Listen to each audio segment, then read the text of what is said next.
Hey everybody, Steve Gamache here for Chef Knives to Go with another quick look product review. And what we have this time is the Daovua 52100 Santoku 165mm knife. So this is a newer line from them where they brought in some 52100 high carbon steel, and so this is an all reactive blade. I believe it's mono steel construction. There's a line there, but I still think it's probably mono steel construction. Heat treat, they don't really say, but I'm going to guess it's probably close to 60 for this type of steel because it'll take a little bit more heat treat than the other ones they're using. The weight and dimensions will vary from knife to knife, and they change their handles around a lot. These handles, by the way, are really cool, but they do change them around, so you never know weight-wise with the handles. But with these handles, it's 127 grams on this one, 4.5 ounces. Edge length is right about 165, and that's from the tip to the back of the heel. And then we have about 310, a little over 12 inches on the entire overall length. Spine thickness, these are fairly thin. I got about 2.1 coming out of the handle. About halfway across, I got 1.7. So with fairly thin blades, and you've got some, from the hammer, you can kind of see some waviness on the spine, which is pretty cool. And then it thins down pretty nicely towards the tip. They've been getting better with their knives and getting the tips a little bit more thin.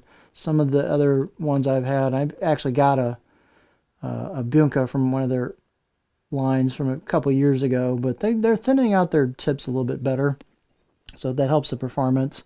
And then the edge is fairly thin as well. So they're definitely, partly it could be the steel they're using now, but they've definitely thinned these things out a bit. So that's going to help performance quite a bit.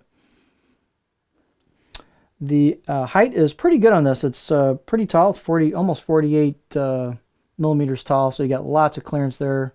Pinch grip. You've got a curve, nice curve from the choil into the neck. So there's your spot for your pinch grip. Handles are a little bit on the heavy side. The types of wood they're using. I don't really know what the wood is specifically, but so your balance point is just a little bit in front of that handle. So from a pinch grip standpoint, it's going to be slightly handle heavy. The handle is a very nice looking octagonal handle. I'm not sure what the materials are specifically. This is some kind of metal, I believe, and then two different types of woods, but the fit and finish is nicely done and real good glue up job on the tang end of the handle. So very impressed with the look on these handles. I've got 3 different ones in here and they're all pretty cool. Everyone's a little different, so really nice, almost like a semi-custom handle, really. It's pretty nice job. Let's see. Let's look at the beauty shot. These are definitely rustic. You'll have a lot of variety of hammering and such when you get these. This is a great knife if you want to learn how to sharpen because they're not expensive, and you can kind of work your way to your heart's content, and you're not really screw up a knife most of the time if you're learning to sharpen, but it's nice to have a knife that's a little less expensive to learn on, and this should give you plenty of practice. So let's do a close-up. So definitely got a lot of hammering and kind of rustic looking finish to it. Got their screened in logo and such on there, and then there's your grind down to the edge.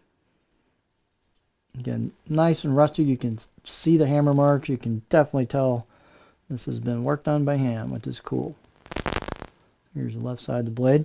They've actually taken a little bit of the spine off, and they've taken some of the choil, so the fit and finish is pretty nice on these. Out of the box edge, 4, maybe 5 out of 10. The out of the box edges really aren't the greatest, so if you don't know how to sharpen that well, and you want to get this to learn with, I would recommend paying, you'll have to look it up on the site. I don't know the particular link, but they've got a Chef Knives to Go sharpening service, and you can get that and add that on.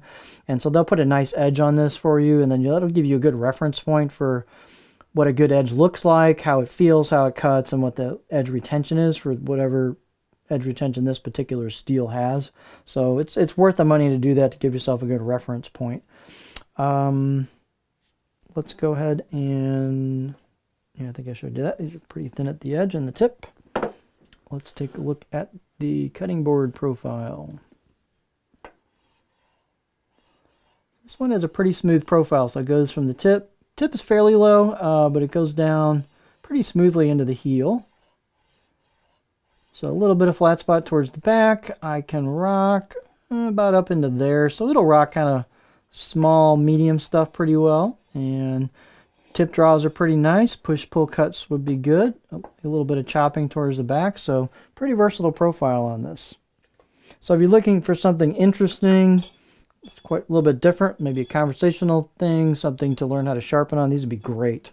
So this is the Daovua 52-100 steel Santoku 165mm knife from Chef Knives to Go.